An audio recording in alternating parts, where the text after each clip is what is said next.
है जो सिलसिले इनके सिले आगे हो क्या हम जाने ना, फिर भी जवाब ढूंढे तो क्यों।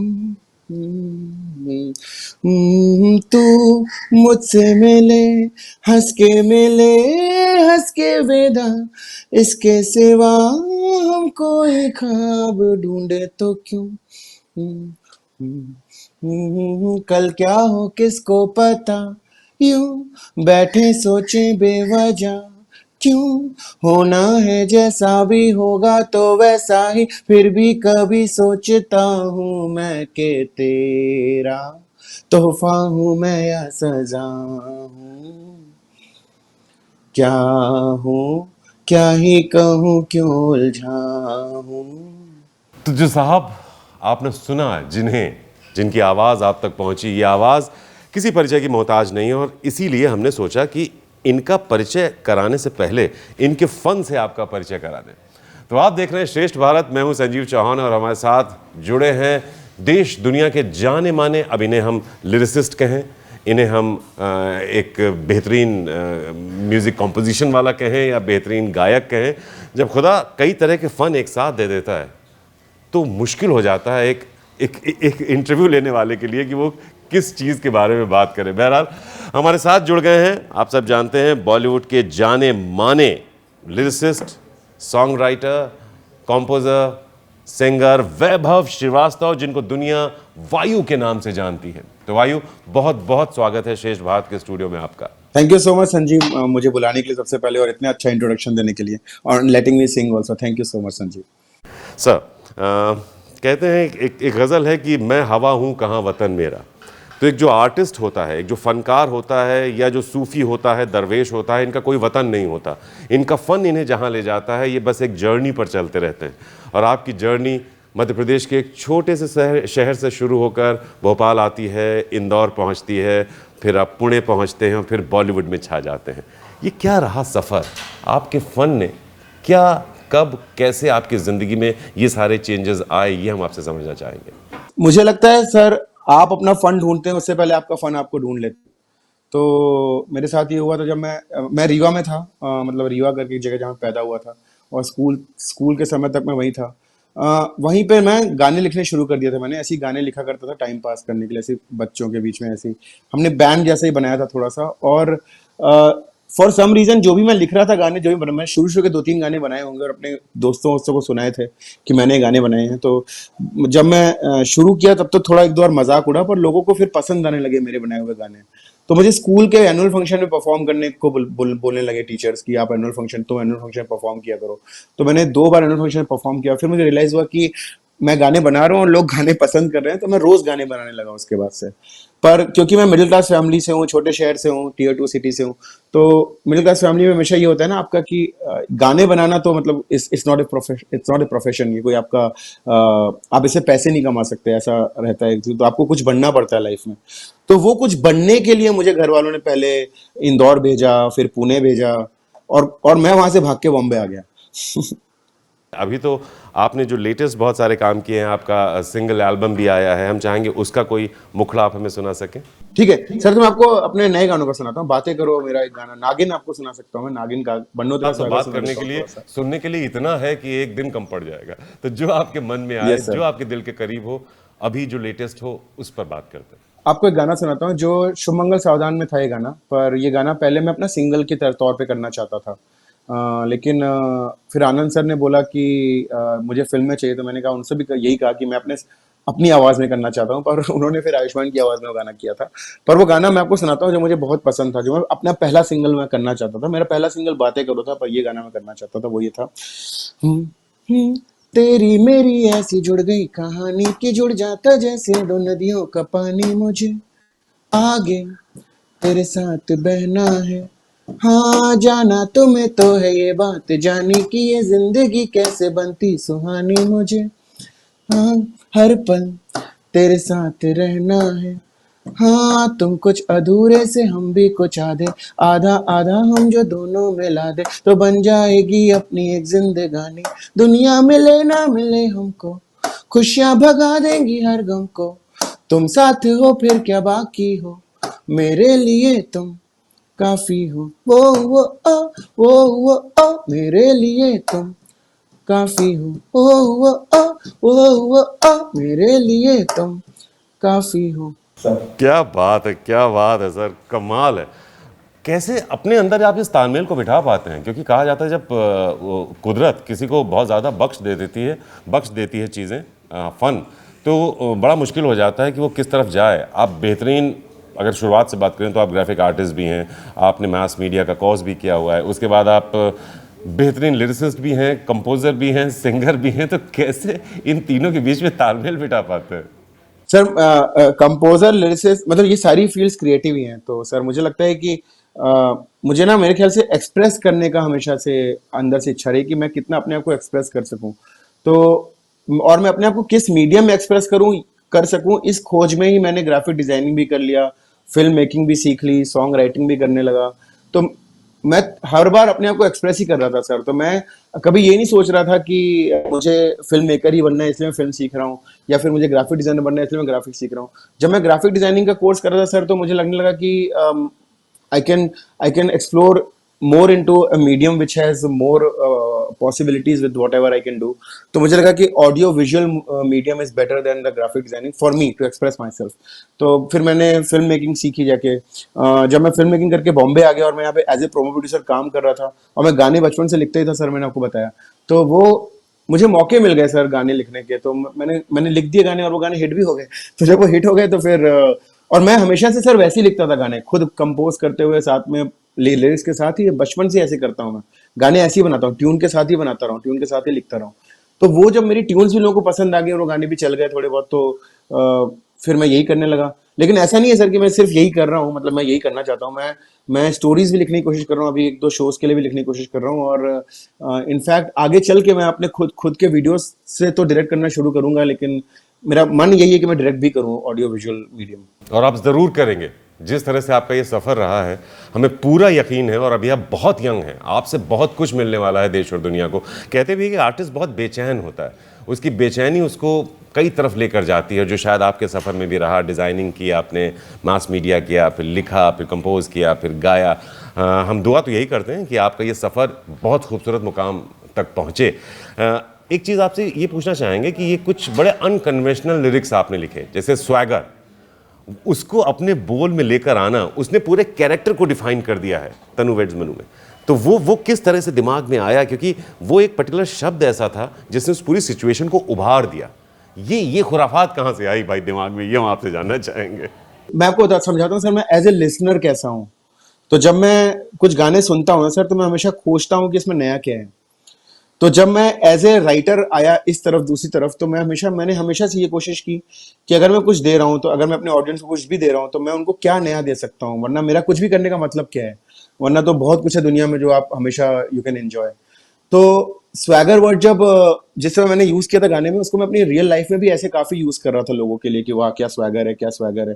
तो बट इंटरेस्टिंग ये नहीं है सर कि मैंने वो वर्ड यूज किया, इंटरेस्टिंग ये है कि उस वर्ड को मैंने पुश किया, मतलब मैंने उस वर्ड के साथ, इस कन्विक्शन के साथ आगे गया कि वो वर्ड गाने के लिए सही है।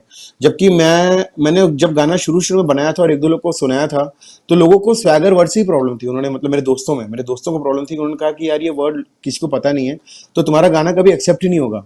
तो मुझे ऐसा बोला गया था, और मुझसे ये भी कहा गया कि तुम in fact you can write a line like कि बन्नो तेरी अखियां वोट का रे, और something you can do, because swagger nobody will register. पर मेरा यही मानना था कि मैं क्या नया दे रहा हूं, और मैं इस चीज को मैं एक पुराने फोक सॉन्ग को, जो कि बन्नो तेरी अखियां सूर में दानियां, उसको मैं कितना मॉडर्नाइज कर सकता हूं कि मैं दो जनरेशन के साथ कनेक्ट कर सकूं। बहुत तो बड़ी मुझे चुनौती है ये लगा कि स्वैगर काफी नया वर्ड था, तो मुझे लगा कि अगर मैं स्वैगर वर्ड ले आऊं, तो जो नई जनरेशन है वो भी कनेक्ट कर पाएगी। It will at least get to the rest of सारा गाना। अगर वो सुनेंगे, बाकी गाना वो सुनने में उनको इंटरेस्ट आएगा, तो बाकी गाना सुनेंगे, और गाना तो मुझे लगा था अच्छा ही बना है, तो उनको पसंद आएगा। और जो पुरानी जनरेशन है, उनके लिए बन्नो तेरी अखियां सूरमेदानी हमेशा से क्लासिक है, तो वो ऑब्वियसली सुनेंगे। तो मुझे लगा ये बैलेंस बिठाने के लिए ना, मतलब मुझे लगता है ऊपर से आता है सब कुछ, कि मुझे अचानक से वर्ड आ गया कि बन्नो तेरा स्वागत लागे सेक्सी कर देना चाहिए, और it just work for both of them. तो मुझे लगता है more than innovation in art, conviction is more very important. Like आप नया क्या कर रहे हैं वो तो जरूरी है ही, लेकिन उससे कहीं ज्यादा जरूरी कि आप क्या नया करने की हिम्मत कर रहे हैं। बिल्कुल सही। बड़ा एक बहुत बड़ा एक चुनौती होती है जब कोई नए सब्जेक्ट पर काम होता है कि लिखने वाले ने, जिसने स्क्रिप्ट लिखी फिल्म की, उसने अपना काम कर दिया, एक्टर्स अपनी भूमिका निभा रहे हैं, डायरेक्टर्स अपनी तरह से सोच रहा है। स्त्री की अगर हम बात करें तो बहुत अनकन्वेंशनल टॉपिक था और उसमें जो आपके गाने थे वो ज़बरदस्त हिट भी हुए। हम चाहेंगे स्त्री के एक गाने का कोई मुखड़ा अगर आप हमारे लिए पेश कर सकें, गा सकें। पहले सबसे बड़ी बात फैक्ट आपको बता दूं कि स्त्री के गाने मतलब मेरा जितना कंट्रीब्यूशन उससे कहीं ज्यादा कंट्रीब्यूशन सचिन जिगर के म्यूजिक का है। और ऑब्वियसली डायरेक्टर का तो है ही, मतलब इतनी अनकन्वेंशनल फिल्म बनाने के लिए जिसमें, और मुझे लिखने का मौका देने के लिए बहुत बड़ी बात है। तो जो गाना था, वो जो एक गाना उसका जो लव सॉन्ग है, वो मैं थोड़ी लाइन गाता हूँ, वो एशली ने गाया है, पता नहीं मैं गा पाऊंगा कि नहीं। गोरी है तू इन्नी गोरी है, तू जमीन पे चांद की जोड़ी है, बुरी है बड़ी बुरी है, दुनिया की नजर छोड़ी है, नजर ना लग जाए जानू, थॉट ये सानू, नजर ना लग जाए जानू, थॉट ये तड़पाए सानू, सिल्की कुर्ती है जो तू पहन के अज निकली है, हल्की सी तो मुड़ती है, गुम जाए मार्केट छोरिए, नजर ना लग जाए जानू, थॉट ये तड़पाए सानू, नजर ना लग जाए जानू, थॉट ये तड़पाए सानू। तो या थैंक यू। क्या बात है भाई। और हम आपको एक अंदर की बात बताएं कि आप इस गाने को गुनगुना रहे हैं और हमारे न्यूज़ रूम में कुछ लोग हैं जो इस पर बाकायदा डांस कर रहे हैं। अब हम दिखा तो नहीं सकते आपको, लेकिन ये ताकत है आपके गाने की कि न्यूज़ रूम में बहुत से लोग अपना काम छोड़कर आपका गाना सुनकर उस पर थिरक रहे हैं। तो आपकी जो ये See them. You should put that video while I'm singing. वो अनऑफिशियली हम आपको भेज देंगे। अच्छा, आपने Okay. सचिन जिगर का जिक्र किया और वो कमाल का क्रिएटिव म्यूजिक वो दे रहे हैं। उनके बहुत सारे सॉन्ग्स मैंने सुने हैं और वो कुछ अलग क्रिएट करते हैं। तो जब आप लिरिसिस्ट की भूमिका में होते हैं तो क्या आप थोड़ा अपने आप को सहज महसूस करते हैं किसी खास टीम के साथ काम करने को लेकर? क्योंकि जैसा सचिन जिगर का आपने बताया, ऐसे कुछ और डायरेक्टर्स हैं जिनके साथ विशाल डडलानी के साथ आपने काम किया है, वो भी ज़बरदस्त क्रिएटिव लोग हैं। तो किस तरह से एक म्यूजिक डायरेक्टर एक लिरिसिस्ट को इंस्पायर करता है?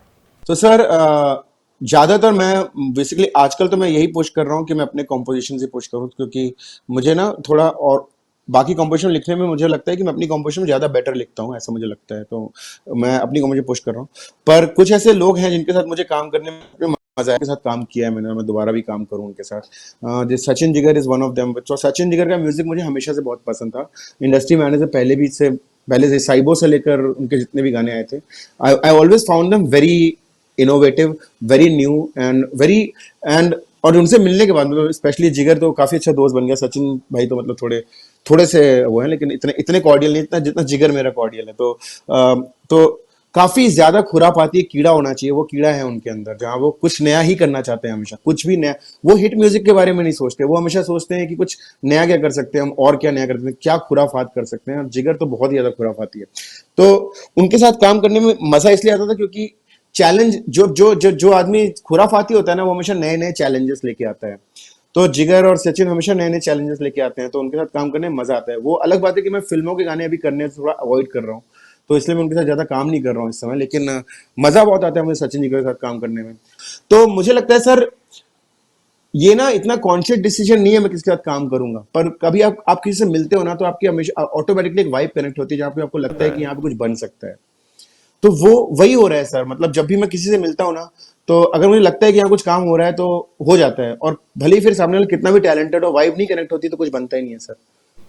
जी, कहते भी हैं कि मतलब ये सब चीज़ें ऐसी हैं जो ऊपर से बनकर आती हैं। आप किससे कहाँ कनेक्ट हो जाएंगे और कौन सा सफ़र आपको कहाँ तक ले जाएगा, ये कुछ पता नहीं होता। और जो हमने शुरू में कहा था कि एक कलाकार तो एक हवा की तरह है, वो बहता जाता है फ्लो के साथ। उसकी क्रिएटिविटी पता नहीं किस किस लोगों से उसको जोड़ती है और फिर वो किन खूबसूरत कॉम्पोजिशंस को या गानों को अंजाम देता है। आपके कई सिंगल एल्बम भी आए जो बड़े सुपरहिट भी रहे। तो हम चाहेंगे अपने सिंगल एल्बम का कोई सॉन्ग आपको जो और पसंद हो उसे गुनगुनाएं। सो आओ जरा हंसने रोने सोने, पल सारे दीवारे कोने सोने, एक बेवजह बेतुकी सी कहानी में अपने भी किरदार होने सोने, बातों के मतलब जरूरी नहीं, हो लफ्ज़े या लफ्ज़ जरूरी नहीं, आंखों ही आंखों में एक दूसरे के सपने सलोने सोने, चुपचाप बैठे हुए ख्वाब हैं, बेचैन है थोड़े बेताब है, अंदर कहीं जो भी सैलाब है, जाते करो बातें करो, बैठो कभी साथ मेरे भी दो, बातें करो बातें करो। सर ये है।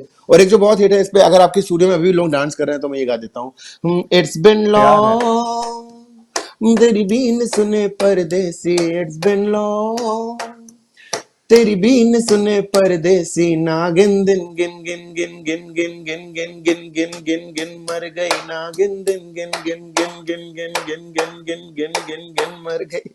सो बात है, क्या बात है साहब, अगर आप थोड़ी देर और बैठे तो यहाँ इसके बाद कोई काम नहीं करने वाला, ये तो तय है। सर आपका स्टूडियो कहाँ पे है, मतलब? सर नोएडा में है, सेक्टर ओ 62 में हमारा स्टूडियो। हम चाहेंगे जब कभी आप दिल्ली आएं तो हमें जरूर जी जी, थोड़ा सा जनवरी वक्त में आ दें, रहा हूँ सर, मैं और जनवरी में इन आ रहा हूँ सब सर। के साथ फिर हम रिकॉर्ड करें आपका एक छोटा सा पूरा प्रोग्राम। मजा आएगा सर, फिर मैं सामने से देखूंगा डांस। अच्छा, वायु, आपकी अगर जर्नी को हम देखें तो आप में एक खास पिक्यूलियरिटी ये है कि जो ओल्ड स्कूल है आप उसको भी टच करते हैं, और जो एकदम मॉडर्न स्कूल है आप उसको भी टच करते हैं। ओल्ड स्कूल में अगर हम बात करें तो जैसा कि आपके बारे में है कि आपको कुछ मदन मोहन जी के कॉम्पोजिशंस बहुत अच्छे लगते हैं, तो कैसे ये ओल्ड स्कूल से मॉडर्न स्कूल तक का आपका सफ़र आपने तय किया? और ओल्ड स्कूल में अगर हम बात करें, पुराने गानों में बात करें, तो कौन सा गाना आपके दिल के बहुत करीब है, कॉम्पोजिशन वाइज, सिंगिंग वाइज, और उसके साथ साथ हम चाहेंगे आप उसे गुनगुनाएं भी। सर पुराने तो बहुत सारे गाने जो मेरे बहुत करीब, मतलब मैं, अगर आप जा गले इस आपको समय बहुत आप पसंद मेरे को बोलोगे लग जा गले पसंद, मुझे खोया खोया चांद बहुत पसंद है, मुझे आंखों में क्या जी पहला बादल वो गाना बहुत पसंद है, है। हाल कैसा है, मतलब किशोर कुमार के बहुत सारे गाने हैं जो बहुत पसंद है, मोहम्मद रफी साहब के इतने सारे गाने, मुकेश कितने गाने हैं सर, मैं क्या क्या गिनाऊंगा, सही मैं बात कैसे है, कैसे बहुत गिनाऊं, मुश्किल पर है, आप एक चाहें तो तय मैं करना तो बहुत ही मुश्किल है। मैं एक कोई भी गाना आपको, सॉन्ग, कोई ऐसा जो आपके दिल के करीब हो, जिसे आप कभी फुर्सत में, क्योंकि आप अलग अलग मूड्स में अलग अलग तरह का संगीत भी सुनते हैं, ऐसा भी आपके बारे में सुनने में आया। माफ करें मुझे, पर मैं कोशिश करता हूँ। ओ हो, खोया खोया चांद, खुला आसमान, आंखों में सारी रात जाएगी, तुमको भी कैसे नींद आएगी, हो खोया खोया चांद, खुला आसमान, आंखों में सारी रात जाएगी, तुमको भी कैसे नींद आएगी, हो। And sir, the way song changes the scales and all, oh, what वो a जो रफ़ी composition. साहब का जो एक मखमली टच था, हम आपको सुन रहे हैं तो हम वो नोट्स उसी तरह से आप छू रहे हैं जैसे रफ़ी साहब छुआ करते थे। जाहिर ठीक कर है रहा हूँ हम सर। कंपैरिजन नहीं कर रहे हैं, लेकिन वो सर इंस्पिरेशन आपके गले तक आई है, ये महसूस कर रहे हैं हम। थैंक यू सर, अच्छा, थैंक यू यहाँ सर। पर आजकल बहुत सारे रिमिक्सेस भी बन रहे हैं वायु, तो जैसे ये है खोया खोया चांद, एक तरफ आपकी क्रिएटिविटी जिसमें आप स्वैगर और इस तरह के तमाम शब्द लेकर आते हैं, कभी आपने सोचा कि ऐसे किसी सॉन्ग के साथ अपनी राइटिंग को मिक्स करके कुछ नया क्रिएट किया जाए? मतलब तौबा कि मैं इनकी राइटिंग को टच करूं, पर ऐसा हुआ है सर, जैसे रिक्रिएशन, जैसे अभी एक फिल्म आ रही है सर नखरे वाली करके, उसमें एक किशोर कुमार जी का गाना, अब कौन सा गाना होगा तो पता ही चल गया आपको। किसको तो कहा? हाँ, तो उनका एक गाने को हमने मतलब एक उस गाने को लेके उसके अराउंड एक गाना बनाया है, टाइटल सॉन्ग है फिल्म का, पर हमने कोशिश की है कि हम उनके पार्ट को बिल्कुल टच ना करें, तो we have used his voice, AI से निकाल के उनकी वॉइस यूज की है, बहुत अच्छा और किया आपने, वो सोल इंटैक्ट रखी है, उसमें अपनी चीज जोड़ी है बस। क्या बात। आगे पीछे जोड़ी है, और वो गाना भी एज, जब आप गाने को सुनोगे, आपको लिरिक्स जब आप सुनोगे गानों की, तो आपको सुन के रियलाइज होगा कि it's an ode to him and his song rather than a remix of it. So वो एक नया अप्रोच हमने ट्राई किया है कि हम पुराना गाना का टच भी करें तो ऐसा ना टच करें कि उस पर बैठ जाएं, उसको अपना रखें साइड में और साइड में अपनी दुनिया बसा लें, तो वैसा कुछ करने की कोशिश की हमने, इस मतलब ये नया अप्रोच कोशिश की है रीमिक्स के अलावा। पर सर मैं रीमिक्स को गलत वैसे मानता नहीं हूँ, औरों के लिए जो लोग कर रहे हैं वो, मतलब मुझे लगता है कि as long as the original content exist in the universe for people to access, तब तक आप अपने हिसाब से कवर्स कर सकते हो, रिमिक्स कर सकते हो, रीमेक्स कर सकते हो, सब कर सकते हो। पर ये आपको करना तभी चाहिए जब आपका मन से अंदर से आर्टिस्टिकली आपको लग रहा है कि हाँ यहाँ पे कुछ स्कोप है। सिर्फ इसलिए कि वो पैसे कमा सकते हो आप रिमिक्स करके, इसलिए नहीं करना चाहिए, मुझे ये लगता है। कोई भी आर्ट इसलिए नहीं करना चाहिए कि आप उससे पैसे बना सकते हो। अगर आपको पैसे ही बनाने तो आप स्टॉक मार्केट कर लो यार। आपको आर्ट करना है तो आप पैसे बनाने के लिए मत करो, दिल के लिए करो, ऐसा मैं मानता हूँ। क्या बात है। इस पे एक शेर भी है ना कि हमारा दिल तो फकीरों के साथ रहता है, दिमाग को पैसे कमाने पड़ते हैं। तो कुछ लोग हैं जो इसमें तालमेल नहीं बिठा पाते। आपने एक बड़ी अच्छी बात कही कि इंस्पिरेशन लेकर और जब दिल से आवाज़ आए तब आप कोई ऐसे काम टच करने चाहिए। हमें पीछे से बहुत गालियां पड़ने वाली हैं कि साहब वायु साहब सामने बैठे हैं और आप बीच में अपना ज्ञान घुसेड़ रहे हैं। तो हम चाहेंगे कि आप अपना कोई सॉन्ग सुनाते रहें ताकि कम से कम देश की जनता को लगे कि जो वायु साहब को एक मौका मिला है सुनने का, तो हमने उनके साथ न्याय किया। तो सर मैं ना कई बार इंस्टाग्राम पे 1 मिनट सॉन्ग्स बनाता रहता हूँ, जो मैं ऐसे ही डालता रहता हूँ। 1 मिनट सॉन्ग बना, अब नहीं डाल रहा हूँ, आजकल नहीं कर रहा हूँ क्योंकि आजकल काम में बहुत बिजी हूँ। पर मैं 1 मिनट सॉन्ग डाला करता, तो उसमें एक गाना था जो मुझे काफी अच्छा लगता था, जो मैं आपको अभी सुना सकता हूँ अगर आप चाहें तो। It's in A way it's an unreleased song only, but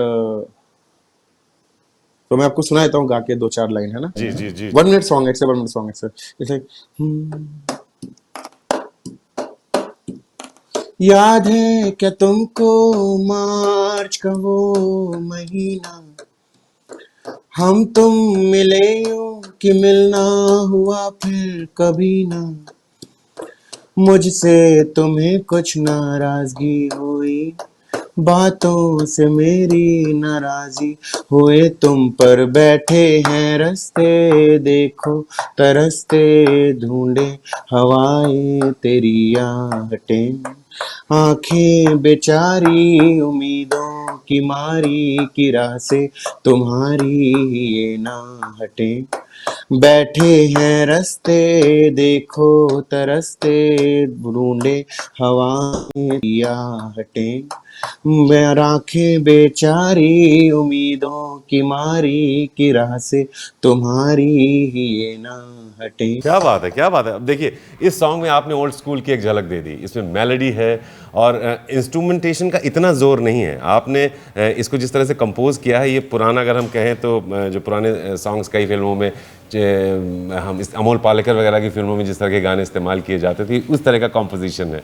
तो आप सोचते हैं कि ये करना है या ऊपर से कहर नाजिल होता है और हो जाता है? कि सर मैं इतना कॉन्शियसली नहीं करता ये, पर मुझे लगता है ये मेरी प्रोग्रामिंग ही बचपन से ऐसी हो गई है, क्योंकि बचपन से ना मेरे घर वाले हर तरह के गाने बहुत सुन रहे थे, गजलें बहुत सुन रहे थे, पुराने गाने बहुत सुन रहे थे। तो मेरे दिमाग की मेरे ख्याल से सर्किट ही वैसे डिजाइन हो गया जहाँ पे ये ट्यून्स मुझे बहुत अच्छी लगती हैं। मतलब इस तरह की ट्यून्स ना मुझे ऐसा लगता है कि पुराने गानों की मेलोडी ही उसकी पावर थी, उनकी पावर थी। लिरिक्स तो थी ही, पर प्रोडक्शन से ज्यादा उनकी मेलोडीज उनका पावर थी। तो मैं उस चीज से ना काफी ज्यादा इंस्पायर्ड रहा हूँ मेलोडीज को लेकर। या आप जैसे आपने मेंशन कर दिया, मदन मोहन मेरे फेवरेट रहे हैं। तो मदन मोहन की मेलोडीज का जो, या फिर एस डी बर्मन की मेलोडीज का जो एक घुमाव होता था, या जिस तरह से वो चलते थे, ये सब चीजें मुझे बहुत अच्छी इंटरेस्टिंग लगती है। तो मुझे लगता है कि it just automatically come sir, कभी कभी ना कुछ कुछ लिरिक्स के साथ। जैसे कई बार तो अब जैसे नागिन जैसा गाना है, वो तो काफी मॉडर्न टाइप का कॉम्पोजिशन है। बिल्कुल। पर ये गाना तो अभी आप नखरे वाले के भी एक दो गाने आप सुनेंगे तो आपको लगेगा कि ओल्ड स्कूल कॉम्पोजिशन है सर। सुनेंगे क्या सर? सुनाइए प्लीज। अभी नहीं सुना सकता सर, अभी तो एनडीए साइन किया हुआ है मैंने, जब तक रिलीज नहीं होता तब तक नहीं सुना सकता। अभी जो आपने सॉन्ग सुनाया उसको सुन के वो वैसा कुछ याद आ गया कि वो न जाने क्यों होता है ये ज़िंदगी के साथ, अचानक ये पल किसी के जाने के बाद, करें फिर उसकी याद छोटी छोटी सी बात। जो आपका कॉम्पोजिशन है ये उसी तरह का, एक जैसे लग रहा है कि एक फ्लो है, बहता चला जा रहा है गाना एक जगह से दूसरी जगह तक, और आप आराम से आंख बंद करके ये सिर्फ संगीत ही नहीं है, एक तरह से आप मेडिटेट कर सकते हैं इस तरह के गानों के साथ, क्योंकि रूह को एक ठंडक मिलती है इस तरह की चीज़ें सुनकर। सर मेरा तो यही मेडिटेशन है सर, टेंशन में होता हूँ तो गाने बनाता हूँ बस। अच्छा, एक मिडिल क्लास फैमिली का आपने जिक्र किया, तो मुझे याद है कि जब हम लोग भी जर्नलिज्म में आ रहे थे तो हमारे फादर पूछते थे, भैया कमा लोगे, ये क्या कर रहे हो तुम? जैसे हम लोग डॉक्यूमेंट्रीज बनाते थे तो कोई पूछता था क्या करता है लड़का, भाई कुछ फिल्म बनाता है। मतलब उनके समझ में कभी आया नहीं कि ये ट्रेडिशनल जॉब नहीं है, जो कि हमारे parents doctor, engineer, IAS engineer, MBA type का काम नहीं था। तो जब आपने इस तरह का फैसला लिया तो परिवार के क्या एप्रीहेंशंस थे और कैसे आपने उन्हें कन्विंस किया, या उनका सपोर्ट था? किस तरह से ये सफ़र शुरू हुआ, थोड़ा सा इस पर जानना चाहेंगे। सर वो यही मैं ना अपनी लाइफ का जब मैं मुड़ के देखता हूँ तो मुझे लगता है सर कि अगर मैं एक ही चीज में टिका रहता तो वही कर रहा होता, मतलब मैं अभी तक कर रहा होता। पर मुझे जैसे ही लगा कि ना मैंने ये चीज में अच्छा कुछ कर लिया तो मेरा पता नहीं बोर हो जाता हूँ सर, मैं फिर मैं आगे निकल जाता हूँ, मुझे लगता है मैं कुछ नया करना चाहता हूँ। तो ये मेरा बहुत बड़ा प्रॉब्लम है मेरी एक लाइफ का, आर्टिस्ट की ऐसे नहीं होना प्रॉब्लम चाहिए होती है, बहुत जल्दी बोर होता है, पर अब नया क्या, ये पुराना हो गया। अच्छा, जैसा कि हम पढ़ते हैं और हमें हमारे बुजुर्ग लोग बताते भी हैं कि जैसे कई बार होता था कि मदन मोहन साहब कोई धुन कंपोज करते थे और उसे लता जी गा रही हैं या रफ़ी साहब गा रहे हैं। अब चूंकि वो गाते भी बहुत अच्छा थे, ये चीज़ आपके साथ भी है। मान लीजिए आपने कुछ लिखा या आपने कंपोज किया और कोई और सिंगर गा रहा है, तो क्या उसके लिए आसान नहीं हो जाता है, क्योंकि खुद एक बेहतरीन सिंगर उसको कंपोजिशन गा के बता रहा है कि साहब मीटर ऐसे होना चाहिए, यहाँ पर ये खेल होने चाहिए। तो क्या आप भी कभी सिंगर को अपने कंपोजिशन गाकर, या क्या उसमें मुर्कियां लेनी है, खेल क्या करने हैं, तो आप तो काफी काम आसान कर देते होंगे सिंगर के लिए एज ए लिरिसिस्ट। सर एक तो पहली बात तो जितने सिंगर्स है ना इंडस्ट्री में सर वो बहुत टैलेंटेड हैं, तो उनको तो हमें बताने वो ज्यादातर कई बार तो वही लोग इम्प्रोवाइज करके हमको आइडिया देते हैं कि ऐसा भी कुछ कर सकते हैं वैसा भी कुछ कर सकते हैं। और सर सारे कॉम्पोजिशन बताने के लिए सर हमको गा के वैसी, मतलब हर म्यूजिक डायरेक्टर को एक बेसिक सिंगर तो होना ही पड़ता है सर, वरना वो कैसे बताएगा सामने वाले कॉम्पोजिशन क्या है उसका। तो वो तो हमें करना ही पड़ता है सर। पर इतना जरूर है कि मतलब मैं बता पाता हूँ, समझ पाता हूँ, पर ये ऐसा कुछ नया नहीं है सर, मतलब सारे कंपोजर्स गा के ही बता रहे हैं। तो पर सिंगर्स मुझे खुशी इस बात की, सिंगर्स इतने टैलेंटेड हैं कि कई बार तो उनके आइडियाज ज्यादा अच्छे लगते हैं हमको, तो हम उनको यूज कर लेते हैं। अच्छा, as a lyricist, as a singer, आपने स्ट्रीट डांसर 3D में भी अपने अपने अपनी क्रिएटिविटी दिखाई है। तो कोई ऐसी और चीज़ जो आपके जहन में हो और आप हमारे दर्शकों को सुनाना चाहें? सर स्ट्रीट डांसर में तो एक ही गाने पे मेरा कुछ कंट्रीब्यूशन था थोड़ा सा, ज्यादा तो मैंने नहीं किया था उसमें। आपको अगर मैं सुनाना चाहूँ तो मैं आपको अपनी शुभ मंगल सावधान ज्यादा सावधान का हाँ, गाना है बिल्कुल। राख। राख मतलब मेरे को उस फिल्म के गाने ज्यादा ही पसंद है अपनी राइटिंग में, राख और मेरे लिए तुम काफी हो। तो मेरे लिए तुम काफी तो मैंने गा दिया। मैं तो है राख भी आपको कमाल। सुनाता हूँ थोड़ा सा, जो अरिजीत अरिजीत सिंह ने गाया है वो गाना, पर मैं गाने की कोशिश करता हूँ। तो हम्म, चुप तो न होगी मोहब्बत दुश्वारियों से डरा के, उम्मीद इसका लहू है दर्द इसकी खुराकें, जितने जख्म और जुड़ेंगे उतना बढ़ेंगी ये शाखें, वो काट डाले हमें चाहे रोज, जिद जड़ में है क्या करेंगे, एक प्यार एक जंग दोनों के दोष, एक घर में है क्या करेंगे, एक दिल ही खुद में बहुत है, किस किस की परवाह करेंगे। सर तो ये गाना जो मुझे ये काफी क्या पसंद था। खूबसूरत लिखा है आपने, मतलब एक एक शब्द आपका दिल में उतर जाता है। वायु, सर थैंक यू सर। क्या जो जो निजी जिंदगी के तजुर्बे होते हैं, कहते हैं कि जब दिल टूट जाता है या कोई खट्टे मीठे तजुर्बे होते हैं, वो आर्टिस्ट को बहुत ज़्यादा प्रभावित करते हैं किसी भी फील्ड में। तो आपका जो सफ़र रहा, अभी आप तो इतने यंग हैं, और दर्द के इतने खूबसूरत शब्द चुन कर लाना अपनी राइटिंग में, उनको सहज तरीके से इस्तेमाल करना, आपकी अभी तक की लाइफ में ऐसा क्या था, मतलब, और किस तरह से आप इंस्पायर होते हैं आम जिंदगी की घटनाओं से? सर इंस्पायर देखिए, मुझे लगता है कोई भी आर्टिस्ट के लिए ना सबसे ज्यादा जरूरी है exposure and observing things, like observe करना और चीज़ों को जितना हो सके एक्सपीरियंस लेना चीज़ों का बहुत ज़रूरी है। जैसे मैं अपनी ज़िंदगी का बहुत सारा वक्त घूमने फिरने में, लोगों से मिलने में, बातें करने में ज़्यादा वक्त बिताता हूँ मैं। मुझे ऐसा लगता है कि आप जितने तरह के लोगों से मिलते हो, जितनी तरह की बातें करते हो, आप उतना कुछ नया सीखते हो और काफ़ी कुछ आपकी लाइफ खुद की इंप्रूव होती है। भले आप किसी के साथ बिगड़ने भी गए हो तो भी आप बिगड़ के भी आप बेहतर ही बनते हो पहले से ना, अगर आप कुछ ना कुछ तो बेहतर ही करती है हर चीज़ किसी के साथ भी। तो ये तो बहुत जरूरी है।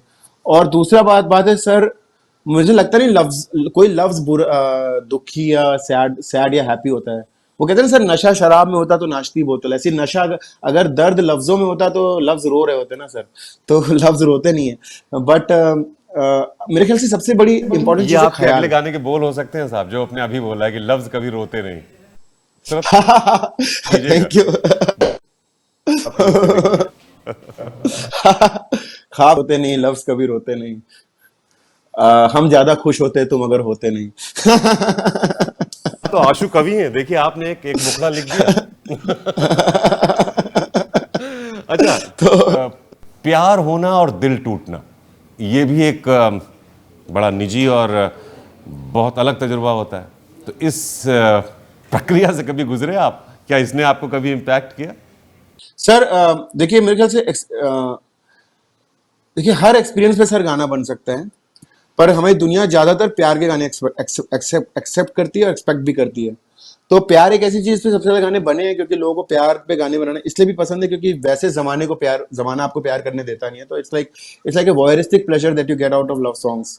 Very very simple, like I am not saying that exactly like that, but एक चीज है जो तो प्यार के गाने सबसे ज्यादा बने हैं सर। तो ऑब्वियसली लाइफ में प्यार व्यार तो किया ही है मैंने भी, दिल भी बहुत बार तोड़वाया है मैंने, पर सब अच्छे में है, सबसे पैसे ही कमा लिया मैंने। ये देखिए, ये होता है सही क्रिएटिव इंसान कि जिंदगी में अपने खेल किए हमारे साथ, लेकिन उन खेल को आपने अपने काम में बदल दिया। ये है अपनी एनर्जी को सही चैनलाइज करना जो आपने कर लिया, और शायद इसीलिए आज आपके इर्द गिर्द जो पॉजिटिविटी दिख रही है, हमें पूरी उम्मीद है कि जिंदगी में बहुत अच्छे काम आपसे अभी होने बाकी हैं, हमें देखने बाकी हैं। अब लीजिए स्वैगर, अभी हमने आपसे कहा था और स्टूडियो से डिमांड फिर से आ गई कि ये जो स्वैगर है आपका, ये छोटी चीज़ नहीं थी जो आपने इस्तेमाल कर ली थी, इसकी रिकॉल वैल्यू बहुत ज़बरदस्त है। तो अगर आप उसे गुनगुना सके हमारे लिए। हाँ, गुड़ 3600 गोल्ड है तेरे, ना सिल्वर ना कॉपर, हाथ लगा दे जिस सब्जेक्ट में उसमें निकले टॉपर, उड़ जाए अपनी हवा थाम के पंख निकल आए प्रॉपर, बनने पे एहसान है तेरा मान लिया जो ऑफर, सुने नहीं जिद करे करारी उस पे ये होशियारी, जुगनी दुगनी धार कटारी, मारी जारी समझ नहीं आ रही, भागेगी गली में सारी, कर लो जी भरपूर तैयारी, कूद फांद कर दी है, छलांग मार दी है, दिखती नहीं रिलैक्सिंग, बनो तेरा स्वैगर लागे सेक्सी, बनो तेरा स्वैगर लागे सेक्सी। क्या बात है वायु, बहुत बहुत शुक्रिया। और वाकई आपसे मिलकर इसलिए बहुत अच्छा लगा कि इतना सारा टैलेंट खुदा ने आपको दिया है। हम दुआ करते हैं कि आप अपनी इसी खूबसूरत क्रिएटिव जर्नी पर यूं ही चलते रहें और पूरे देश पूरी दुनिया को अपनी क्रिएटिविटी से ऐसे ही प्रभावित करते रहें, और हम सब आनंद लेते रहें आपकी सुर लहरियों का। तो हमारी तरफ से बहुत सारी शुभकामनाएं। हमें वक्त देने के लिए बहुत बहुत शुक्रिया वायु आपका। ढेर सारी विशेष पूरे न्यूज रूम की तरफ से आपके लिए। Thank you, sir, and happy Diwali to you and the newsroom and everybody who was dancing as well. बहुत बहुत शुक्रिया सर। तो ये थे वायु, जिनको आपने सुना, हवा की तरह बह रहे हैं। उम्मीद करते हैं कि यही सफ़र अभी कई खूबसूरत मोड़ों से होकर गुजरेगा और हम आपको आगे भी इनसे यूं ही मिलाते रहेंगे। देश और दुनिया की तमाम खबरों के लिए आप देखते रहिए श्रेष्ठ भारत।